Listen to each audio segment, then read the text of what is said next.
Greetings, fellow Earthlings. This is Dave, coming to you with another episode of And Another Thing with Dave. So, what I want to talk about this episode is, I'm kind of coming out of hiding and I'm going into quarantine. So I haven't done a video podcast in quite some time. I've been actually focusing on doing kind of more of a long format audio podcast. I'm recording on Anchor.fm, and now I'm happy to say it's on 8 platforms, including Apple Podcast, Google Podcast, Stitcher, Spotify is the one I was looking for. So yeah, check it out. And Another Thing with Dave. Hopefully on every platform you can you desire, and if not, let me know and I'll try to get it on that platform as well. But anyway, I wanted to come out of hiding while in quarantine and talk about these crazy times we're going through. This is unbelievable. Actually, it's fathomable, but it's George Orwellian. It's an Orwellian nightmare for sure. 1984, here we are. 2024? Ooh, it was just a little bit late, maybe, huh? So, one of the things, I'm not saying it's a hoax, but I definitely think the fear is being ramped up, right? Why would our president deny test kits from the World Health Organization?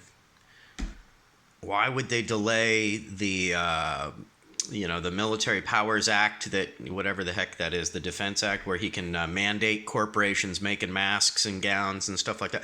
Why would that be delayed? He can do it with a signature. Blah, blah, blah. Done. So something's going on. I don't know what. Something's going on. Check out this coffee mug I designed. Resist. So something's clearly going on. What it is will be revealed in time, like the weapons of mass destruction, yada, yada, yada, yada. But what I believe is that this is being played up. I heard a quote by an extreme piece of shit called Rahm Emanuel, named Rahm Emanuel, Republican bastard, neoliberal, New World Order shill. And he was speaking to the Council on Foreign Relations. And if you don't know what the CFR is, it is basically one of the 3 think tanks that's actually more powerful than our government and kind of dictates what our government does and who our leaders are. And what is it? It's the Council on Foreign Relations, the Trilateral Commission, and then the Bilderberg Group. Those 3 organizations are the leaders of world business, the most powerful people in the world deciding what's going to happen with our future. So Rahm Emanuel, this piece of shit, is speaking to the Council on Foreign Relations, and he says, you know the old adage, never let a good crisis go to waste. And in this example, he's talking about Iran. And he's talking about how we can get public sentiment to be okay with going to war for Iran. He goes on, sometimes submarines go down and they don't come back up. I'm not condoning that we attack Iran. I'm just saying, things happen. We could be more aggressive. No, motherfucker, that's exactly what you just said, is to attack Iran and then blame it on them and say that we were defending ourselves because they attacked us first. The Gulf of Tonkin.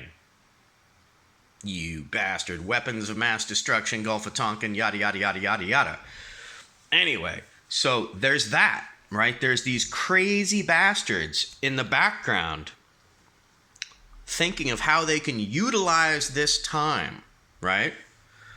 So just know that there's, the New World Order hasn't gone away. What was it? The Project for the New American Century, before 9/11 happened, they said the changes that we want to enact, I'm roughly paraphrasing. This is written in the document The New American Century. By what the hell is that? Americans for I forget, but one of these neocon think tanks. But anyway, the changes that we want to happen will be a long and arduous process, barring a catastrophic and catalyzing event similar to a new Pearl Harbor. Then they got their 9/11. That's a whole nother topic. And they enacted all these policies that they'd been wanting to enact for 100 years. Endless war, rewriting the maps of the Middle East, basically, scuttlebutting around to take control of the remaining resources in the world. Now, are we doing this for the benefit of American people? No, we're doing it for the benefit of corporations. So it's not even like the United States is stockpiling fuck tons of oil so that when it's all gone, we have a bunch. No, corporations just want to get their hands on it so that they can be the ones to sell it. So it's got nothing to do with energy security or blah, blah, blah. Case in point, I learned that the Keystone XL pipeline, which, American jobs, American energy security. Well, guess what? That oil is coming from Canadian tar sands, the dirtiest source in the world. It's going all the way across the United States to the Gulf of Mexico, where it then gets put on ships to go to China. So the United States is not going to see a drop of that oil. And as far as jobs go, it creates 75 permanent fucking jobs. So are you kidding me? And it's already had 2 leaks. So oil pipelines don't leak. Oh, bullshit. It already leaked twice. Oh, my God. So don't even get me started on that. But anyway, what's going on under the cover of darkness right now, while everybody's freaking out about this PLANdemic, look up Event 201. Look that up. There was a drill for this PLANdemic a little while before it happened, 2 months before it happened. Odd. So some things to consider are that while this is happening, the government's scuttlebutting around, furiously under the cover of darkness, passing legislation. One thing I just saw, I haven't confirmed it yet, but so it's still a rumor, but I wouldn't put it past Nancy Pelosi and her shills that work lockstep with neoliberals. Neoliberals are one and the same on both sides of the aisles. It doesn't matter what fucking party they're in. A sellout is a sellout. So I just read on Facebook last night that the House passed legislation raising the price of ammunition by 50%. What's that got to do with a virus? What's bailing out companies got to do with a virus? Before the companies even tank? Like, what the fuck? At least in 2008, they hit the shitter. I mean, I was not for that bailout. We could have bailed out people, allowed them to all to stay in their homes. And guess what? If people continued paying their mortgage, then wouldn't those banks have been okay? Right? So I call bullshit on that. But here we are bailing out corporations this time before they even fail. And the cruise lines, oh my God, don't even get me started. Cruise lines, is that a necessary industry? First of all, it's a fucking luxury industry. Doesn't employ that many people. It's a horrible polluter. So in this day and age, this is the decade of Extinction Rebellion. We're being told we have 12 years to avoid catastrophic climate change. Now is not a time to bail out one of the most polluting industries in the world. Same with the airline industry. Unless the airline industry is going to make huge steps to be, pollution free with a new hemp biofuel that's available, fuck them. Fuck them. Cruise ships especially, like, really? It's a luxury item. They don't base their company in the U.S., so we really get no tax dollars from these assholes. And now you're going to reach your hand out for a bailout after you've been basing your shit in the Bahamas, so you won't have to pay to help support the infrastructure? that allowed you to become a successful multi-billion-dollar business? No.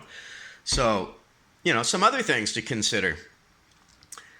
How did the U.S. become the epicenter of the coronavirus outbreak? It's odd, isn't it? Very odd. So here's some things to consider. The U.S. had a military weapons lab in Fort Detrick, Maryland, that was closed down in August of 2019 by the CDC because the CDC cited that they did not believe that the viruses being worked with could be contained. And apparently they were working with up to 7 strains of the coronavirus, multiple strains of the swine flu, Ebola, smallpox, anthrax, and the Great Plague from the Middle Ages. Speaking of anthrax, it's come out through investigation. The 9/11 anthrax that was mailed out to Democratic senators and some reporters, it was traced back to the military weapons lab at Fort Detrick, Maryland. And you know what their official response was? To blame it on the doctor that was working with anthrax and say they had a terrorist within the military weapons lab. Like, what are the odds of that? That one of our own guys who's been doing this for his whole life, testing shit on people. What are the odds that that guy is going to flip and become a terrorist? Or was he part of a program? Oh, and funny thing, as soon as they, placed charges against him, guess what? He was suicided before he could testify. So, as a matter of fact, I've got an article here. So this is written by The Independent. Excuse my face thing there. My face blew up. But, didn't mean to get so close to you there. We're supposed to maintain social distancing, So come on, damn it. The ad won't go away, so I'm having trouble seeing this freaking article. So this is in The Independent, written by Tim Wyatt, Tuesday, the 6th of August, 2019. Research into deadly viruses and biological weapons at U.S. Army lab shut down over fears they could escape. Fort Detrick researchers banned from working with anthrax, Ebola, and smallpox until procedures improve. So they were shut down, and apparently they were working with corona as well. So they were shut down August of 2019, right? Then apparently the U.S. military was doing war games in China 2 months before an outbreak there. So there's 2 possible scenarios. One is that there was a leak.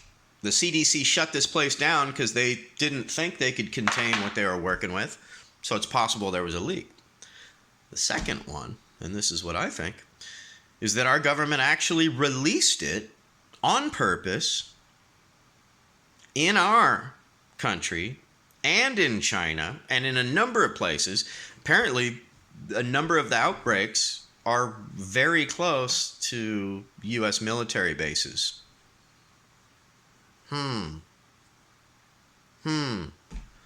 So, that might sound like crazy town to a lot of people. Like, what? Are you kidding me?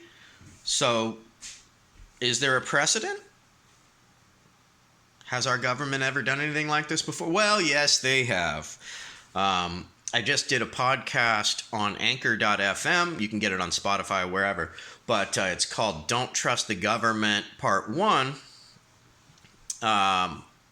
And what I go to in that podcast is the fact that the CDC shut down this weapons lab. I go into another article here.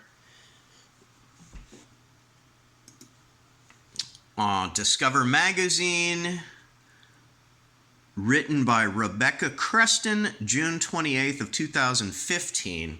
And this article is called Blood and Fog, the Military's Germ Warfare Tests in San Francisco.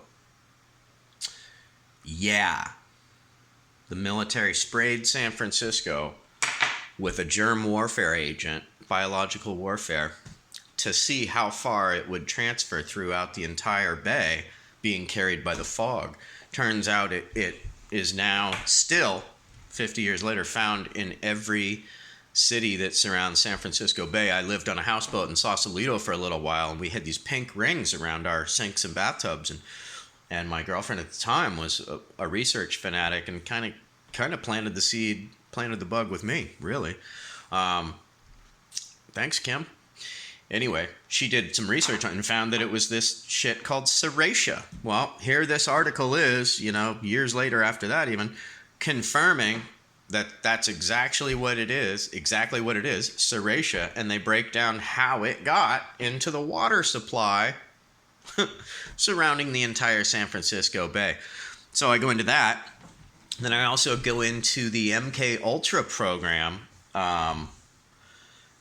which is a CIA program, right? So, and this is I saw another documentary on it, but it got pulled from the internet. I can't find it anymore. And it had some great information talking about how the government, the deep state, basically, parts of the CIA were working with MIT, Boston Hospital, Stanford University, and a number of other places.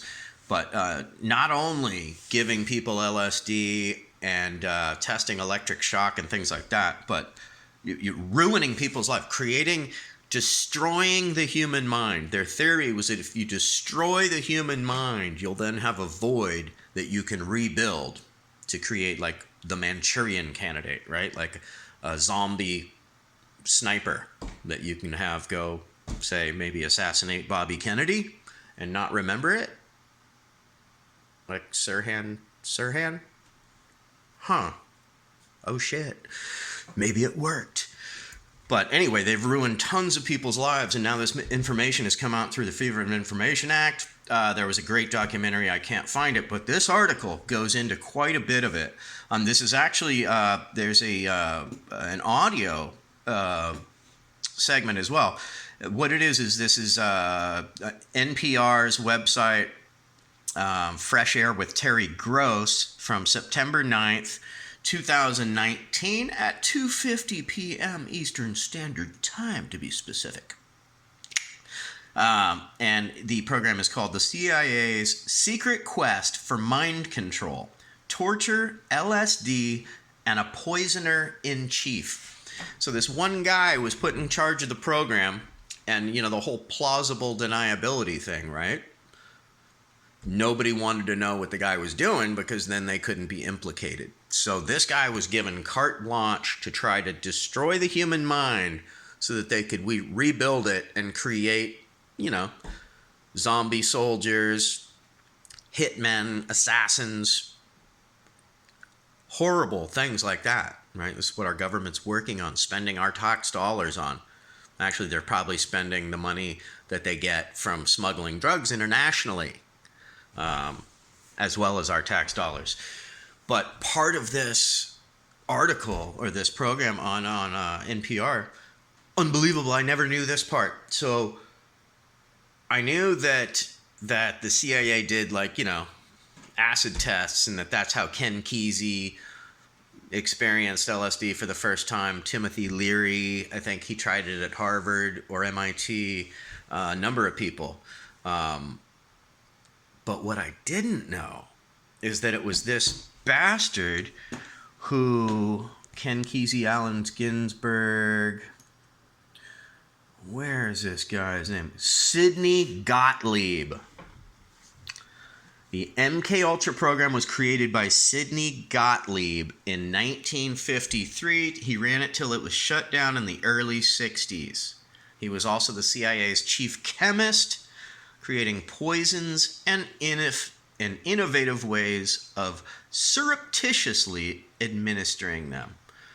So, yeah, total piece of shit.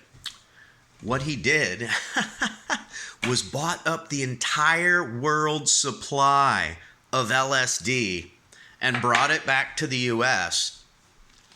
They had programs in San Francisco where they would hire prostitutes to I don't know, administer it under their tongue or something, but slip it to Johns, and then they would film these people that had been dosed unknowingly and see their reactions, right? So remember, they're trying to do mind control, but they're also just trying to destroy the mind, right? So trying to figure out ways to make somebody crazy, to incapacitate. Horrible, right? This is Hitler shit. They also shocked people, physically shocked people, and created vegetables. They killed people, killed a number of people. So, you know, would our government do that to us? Would our government release a biological agent on its own people? Well, I don't know. It's already done it in the past. And then there's this other super powerful documentary. Where the hell is this one? Lord have mercy, where'd it go? This documentary is about China. Damn it, don't tell me I lost it. But it's about the coming war with China. And, oh man, I'm going to have to find it, and I'll link to it in the comments. But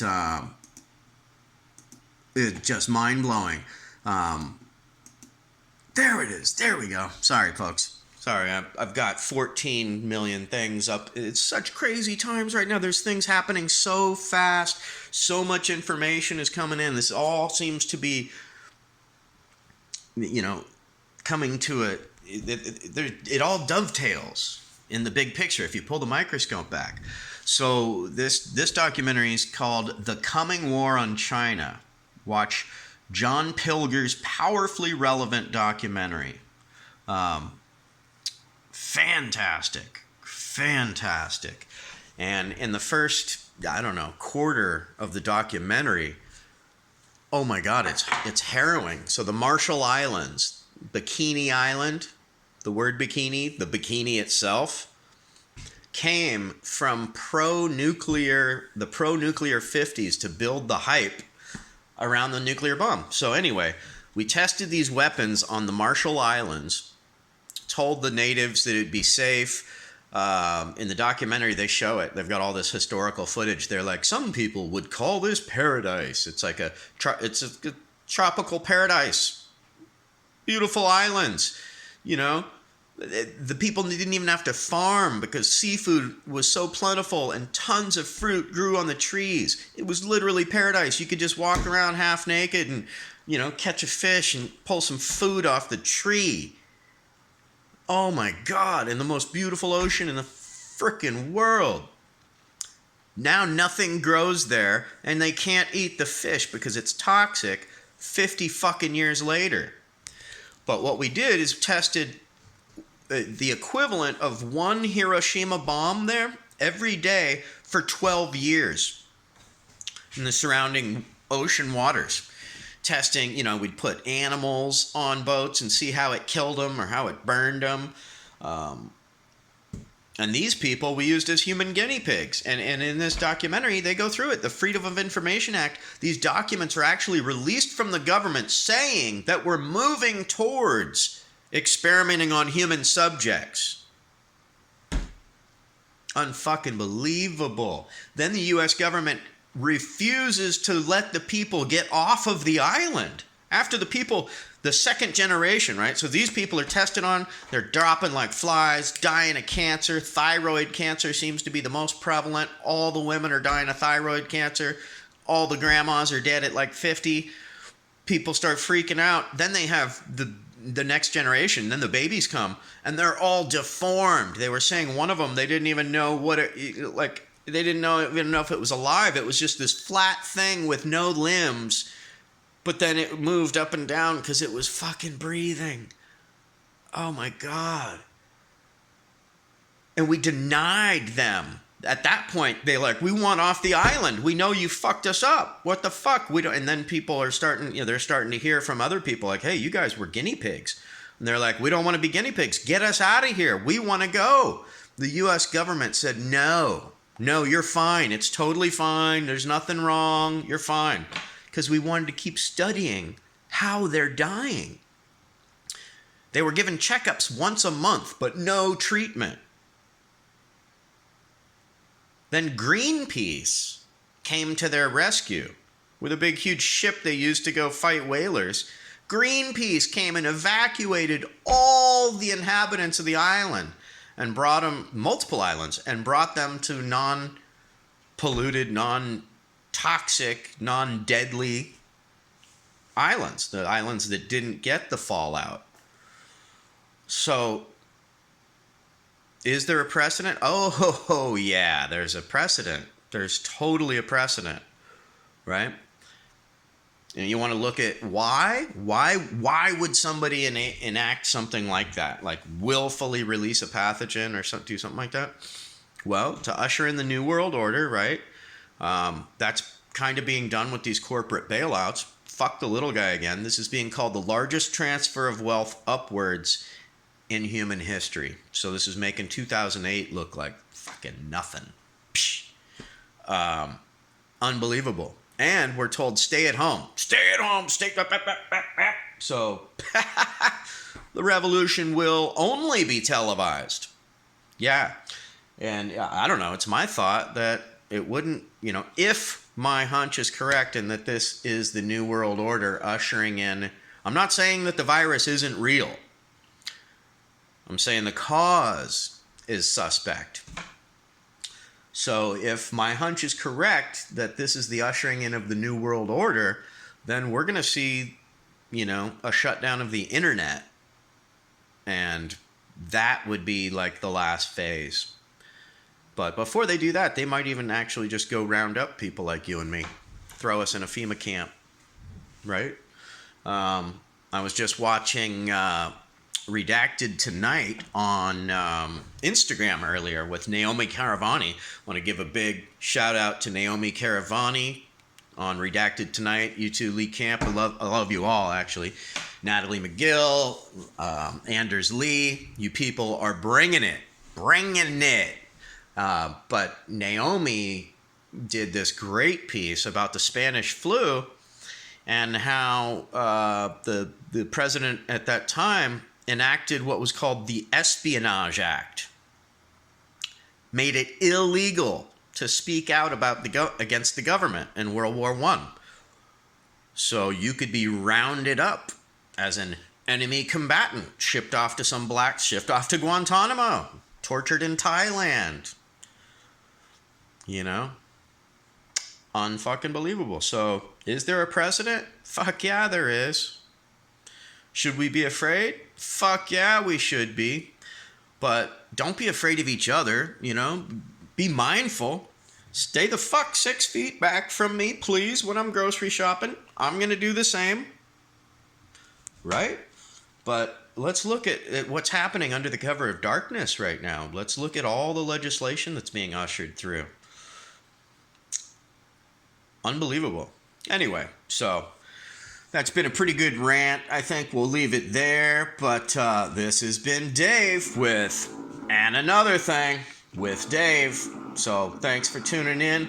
And once again, I am on 8 different platforms with my long-form audio podcast. So you can catch me on Stitcher, Spotify, Apple Podcasts, Google Podcasts. Please leave your comments in the comments below. I would love to start a conversation here.